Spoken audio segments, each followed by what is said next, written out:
Hi viewers, இப்போ நம்ம பார்க்க போகிறது 10th மேக்ஸில் சாப்டர் 1 எக்ஸாம்பிள் 1.2 பார்க்க போகிறோம்.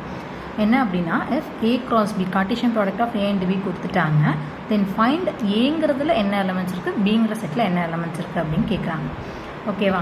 ஸோ ஃபஸ்ட்டு எப்படி கண்டுபிடிக்கணும்னா, நமக்கு தெரியும் கார்ட்டீசியன் ப்ராடக்டில் எது ஃபஸ்ட்டு இருக்கோ அதுதான் அந்த எலமெண்ட் தான் ஃபஸ்ட்டு செட்டுடையது அப்படிங்கிறது. ஓகேவா?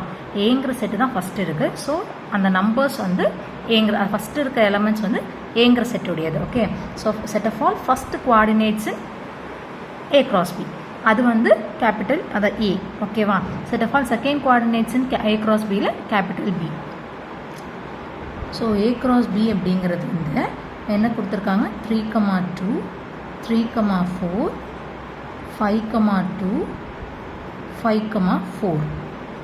ஓகேவா? ஸோ செட்டு ஏங்கிறதுல எப்படி எழுதுவோம் அப்படின்னா, set of all first coordinate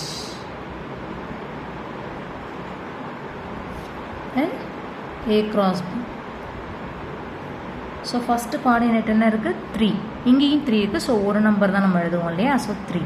அதே மாதிரி அடுத்து 5, ஃபஸ்ட்டு கோஆர்டினேட்டில் 5. ஓகே, ஸோ இங்கேயும் 5 தான் இருக்குது. ஸோ ஒரு நம்பர் எழுதுனா போதும், ஒன் டைம் எழுதுனா போதும். அதே மாதிரி செட் பிங்கிறது என்னது, ஆக்சுவலாக செகண்டில் இருக்கிறதுனால set of all first second coordinate,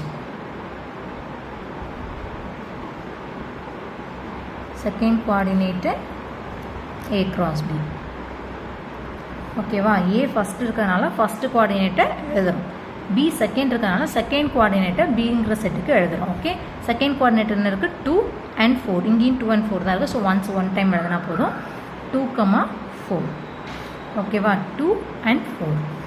so ஏங்கிற செட்டு வந்து 3,5, பிங்கிற செட்டு வந்து 2,4.